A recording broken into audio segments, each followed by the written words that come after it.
The phone slipped from my hand, clattering onto the hardwood floor of my Brooklyn apartment. My heart stopped as I stared at the screen. The sent message glaring back like a guilty verdict, a shirtless mirror selfie. Meant for my ex. Now delivered to my boss. Ethan Caldwell. By 2 a.m. My life was a house of cards, and I'd just yanked out the bottom one. I, Jamie Torres, am not the guy who makes mistakes like this. At 29, I've clawed my way up from a dead-end barista job to a junior graphic designer at Caldwell & Co., a boutique marketing firm in Manhattan. I'm the one who triple-checks emails, who color-codes his calendar, who never misses a deadline. But last night, after 3 glasses of cheap Merlot and a breakup playlist on repeat, I'd let my guard down. I'd been texting my ex, Marcus, trying to rekindle something that was probably better left dead. The photo was impulsivia flex of my gym progress, a desperate bid for attention. I didn't double-check the recipient. I didn't think. And now, Ethan, the man who signs my paychecks, had seen me half-naked, smirking like I was auditioning for a cologne ad. I paced my tiny studio, the city humming outside my window. My phone buzzed, and I flinched. A new message from Ethan: meet me in my office at 9 a.m. We need to discuss your performance. My stomach twisted. Performance? Was he firing me? Mocking me? Or, God forbid, did he like it? I buried my face in my hands, the weight of my screw-ups sinking in. Ethan was a mystery wrapped in a tailored suit mid-30s, all sharp jawlines and quiet intensity. He was the kind of boss who commanded a room without raising his voice, his dark eyes always seeming to see right through you. And now he'd seen way too much of me. Morning came too fast. I dragged myself to the office, my tie crooked and my coffee cold. The elevator ride to the 12th floor felt like a march to the guillotine. When I knocked on Ethan's door, he looked up from his desk, his expression unreadable. Jamie, he said, his voice low and smooth, like he was tasting the syllables. Close the door. I obeyed, my pulse hammering. He leaned back in his chair, his crisp white shirt stretching slightly across his chest. Last night was unexpected, he started, his gaze flicking to his phone, then back to me. Care to explain? My mouth went dry. It was a mistake, I blurted. I meant to send it to someone else. I'm so sorry, Mr. Caldwell. It won't happen again. He raised an eyebrow, a faint smirk tugging at his lips. Someone else. Huh. He stood, circling his desk to stand closer too close. The scent of his cologne, cedar and spice, hit me like a wave. You're lucky I'm not HR. Jamie. They'd have a field day with this. I nodded, heat creeping up my neck. I know. I'll keep it professional. I swear. His eyes lingered on me, searching, like he was weighing something heavier than my job. Good, he said finally. But I'd like to review your recent work. Tonight. My place. 7 p.m. He handed me a post-it with an address scrawled in his precise handwriting. Don't be late. I left his office in a daze, the post-it burning a hole in my pocket. His place. For a performance review. Every rational part of me screamed this was a bad idea, but something else here reckless. Curious spark kept me from saying no. I spent the day drowning in mock-ups and client emails, but my mind was elsewhere, replaying Ethan's smirk, his voice, the way he'd said my name like it was a secret. By 6:30, I was outside his brownstone in the West Village, my palms sweaty despite the autumn chill. The building was all ivy and old money, the kind of place I'd never belong. I rang the buzzer, and Ethan answered the door in a black sweater and jeans, a far cry from his usual suits. "Jamie," he said, stepping aside. "Come in." His apartment was a study in contrasts, modern art on the walls, a vintage record player spinning jazz, and a view of the Hudson that made my studio look like a closet. He gestured to a leather couch, where a bottle of wine and 2 glasses waited.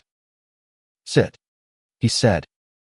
"Let's talk about your contributions." I sat, my nerves fraying. "About last night," I started, but he cut me off with a raised hand. "Forget last night," he said, pouring wine. "I'm more interested in what you're hiding." He sat across from me, his knee brushing mine for a split second. "You're good at your job, Jamie. Too good to be this careless. So what's going on?" I swallowed, the wine bitter on my tongue. "It's personal," I said. "Bad breakup." I wasn't thinking straight. He nodded, his eyes softening. "We've all been there." He leaned closer, his voice dropping. "But you're not the only one who's made a mistake." I froze. "What do you mean?" He pulled out his phone, swiping to a photo, a candid of himself, shirt unbuttoned, lounging by a pool. "I almost sent this to a client last month," he said, a wry smile breaking through. "Wrong chat. Happens to the best of us." I laughed, the tension easing. "You, Mr. Perfect. I don't believe it." "Believe it," he said, his gaze locking onto mine. "I'm not as put together as you think." The room felt smaller, the air charged. We talked for hours about work, about life, about the messiness of being human. He told me about his small-town upbringing in Ohio, how he'd fought to build his firm while hiding who he was. "I came out at 25, he said quietly. "Lost half my family. Worth it, though." I shared my own story growing up in Queens, the only out kid in a Latino family that loved me but didn't always understand. By the time the wine was gone, I felt like I was seeing Ethan for the first time, not my boss, but a man who'd been through his own battles. As I stood to leave, he caught my wrist. "Jamie," he said, his voice rough. "Don't send photos like that to anyone else." "Not yet." My breath hitched. "Why not?" He stepped closer, his hand lingering. "Because I'd like a chance to earn them first." The next week was a blur of stolen glances and unspoken rules. Ethan's performance reviews became a regular thing, always at his place, always after hours, always with wine and jazz and conversations that danced too close to the edge.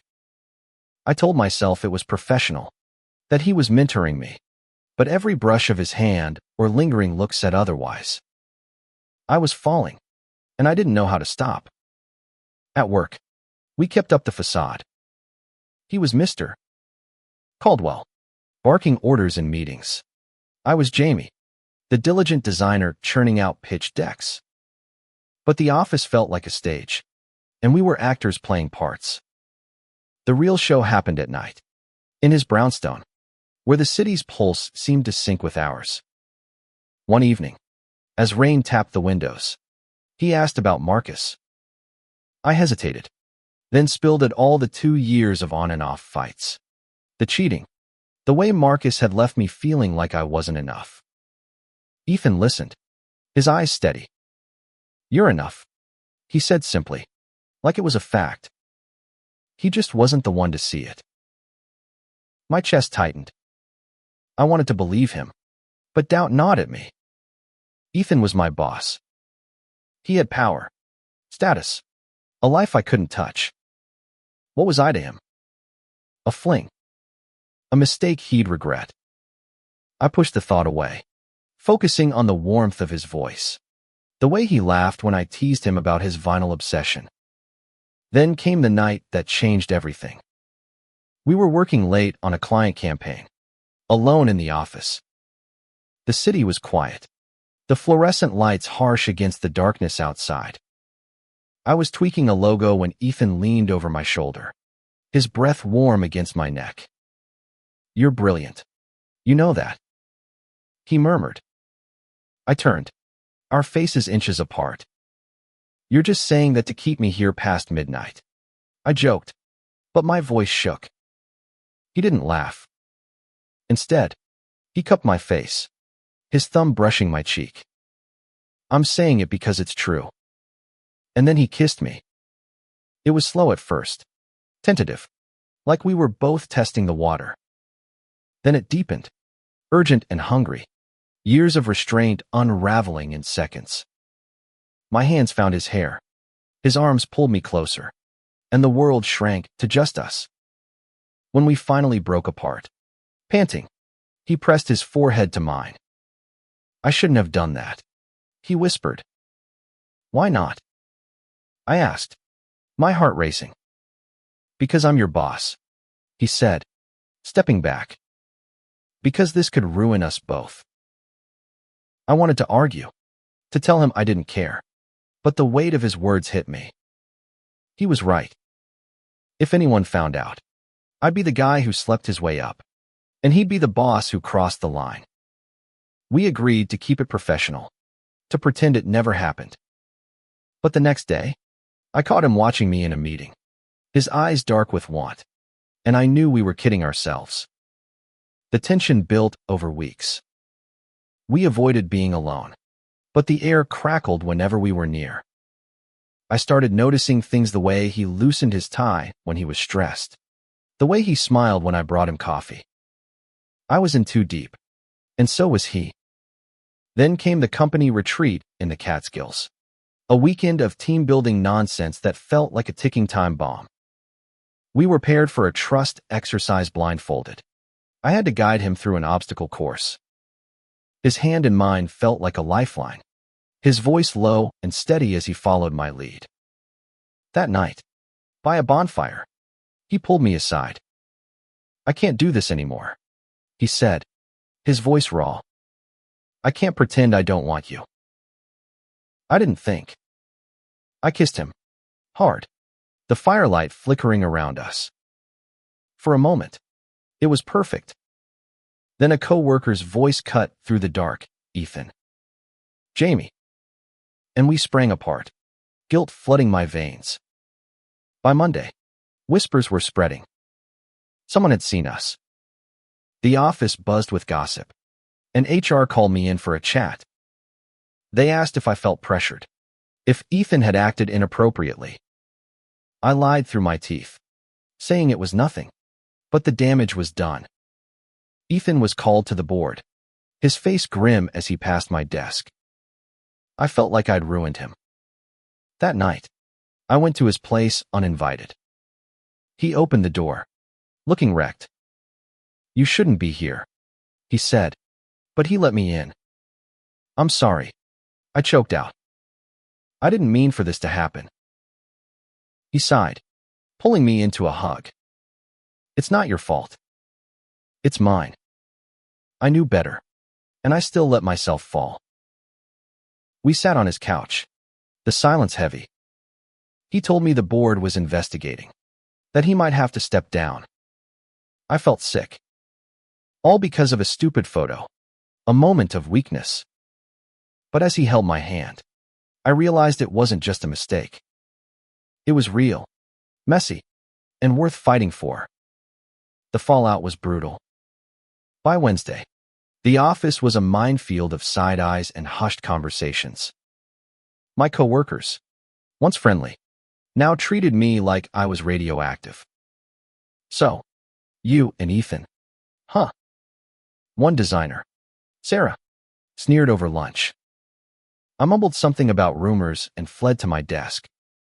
Ethan was worse off, holed up in meetings with the board, his face drawn whenever I glimpsed him. I wanted to fix it, but I didn't know how.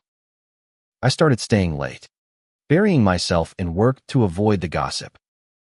One night, as I was packing up, Ethan appeared in the doorway. "We need to talk," he said, his voice clipped. He led me to his office, where a stack of papers sat on his desk, resignation letters. Half-drafted. My stomach dropped. "You're leaving?" I asked, my voice barely a whisper. He rubbed his temples. "I don't have a choice, Jamie. The board's giving me an ultimatum: resign or face a public scandal. They think I abused my power." "That's bullshit," I snapped. "I kissed you back. This wasn't just you." He smiled faintly, but it didn't reach his eyes. "Doesn't matter. Perception is everything. And right now, I'm the predator, and you're the victim." I wanted to scream, to tell the world we were two consenting adults who'd fallen for each other. But the world didn't care. It saw a boss and an employee, a power imbalance, a scandal waiting to explode. I reached for his hand, but he pulled away. "You need to protect yourself," he said. "Distance yourself from me. Keep your job." "I don't want the job if it means losing you," I said, the words spilling out before I could stop them. He froze, his eyes searching mine. For a moment, I thought he'd kiss me again. Instead, he turned away. "Go home, Jamie. Please." I left, tears stinging my eyes. The next day, he was gone on leave, the official memo said. I felt hollow, like I'd lost something I hadn't even fully had. Work became a blur of deadlines and pitying glances. I kept expecting Ethan to text, to show up at my door, but he didn't. I was alone, and it hurt more than Marcus's betrayal ever had. Then, 2 weeks later, I got an email from an unknown address. "Meet me at the High Line, 8 p.m.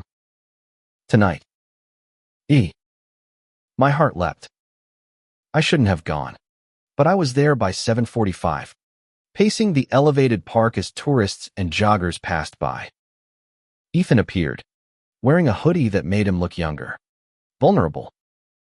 "I'm sorry I ghosted you," he said. "I needed time to figure this out." "Figure what out?" I asked, my voice sharp. "You left me to deal with the mess." "I know," he said, wincing. "I thought stepping back would protect you. But I can't stop thinking about you, Jamie. I don't want to." We walked the High Line, the city sparkling below us.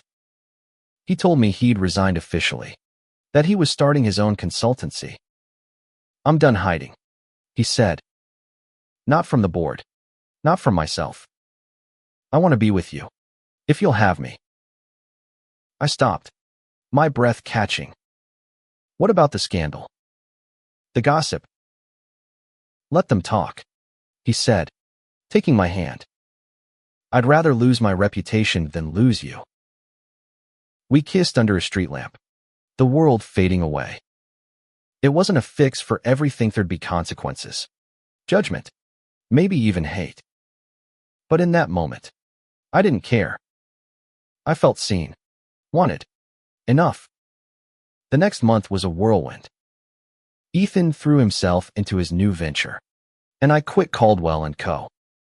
Tired of the toxic whispers, I freelanced, taking on small design gigs while Ethan built his client list.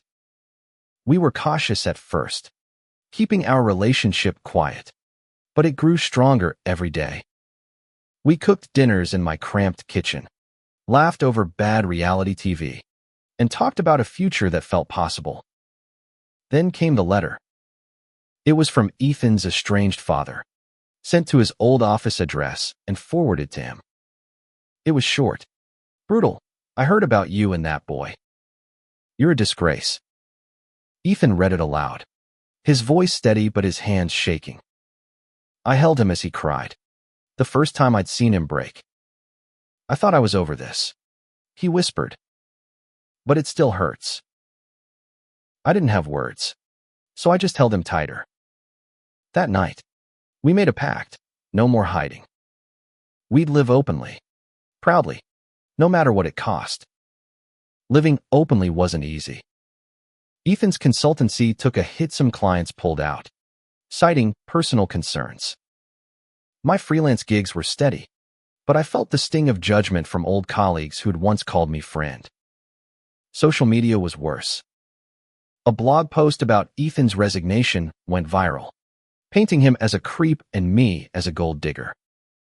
We turned off our phones for a weekend, escaping to a cabin in the Hudson Valley where we could just be. There, by a crackling fireplace, Ethan opened up about his past, his father's rejection, his years of burying his truth to climb the corporate ladder. I thought success would fix me, he said, staring into the flames. But it just made me lonelier. I told him about my own fears, never being enough, always chasing approval. You make me feel like I am, I said. Like I don't have to prove anything. He smiled, pulling me close. You never did. Back in the city, we faced the world together. Ethan rebuilt his business, pitching to clients who valued his talent over gossip. I landed a contract with a queer-owned startup, designing their branding. We moved in together, merging my chaotic art supplies with his minimalist furniture. Our apartment became a sanctuary, filled with laughter, late-night talks, and the kind of love I'd never thought I'd find. One evening, as we walked through Central Park, Ethan stopped by the Bethesda fountain. The air was crisp, the sky streaked with pink. He turned to me, his eyes bright. Jamie, I don't care what anyone thinks anymore. I want thesis for the long haul. My heart swelled. Me too, I said, my voice thick. He pulled out a small box, revealing 2 simple silver rings. Not a proposal, he said quickly, laughing. Not yet.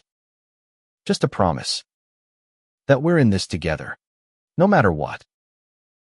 I slipped the ring on, tears blurring my vision. Together, I echoed. We didn't fix the world.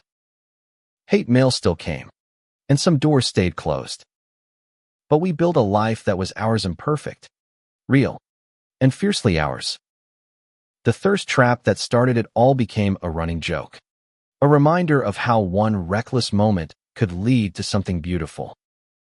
Years later, at a Pride event in Brooklyn, we stood hand in hand, watching the parade. A young man approached us, shy but determined. I read about you guys online, he said. Your story gave me the courage to come out to my boss. Thank you. Ethan squeezed my hand, his eyes shining. Thank you, he said, for reminding us why we fought.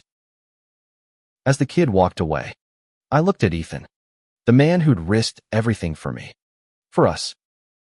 The world wasn't perfect, but this moment was. And that was enough.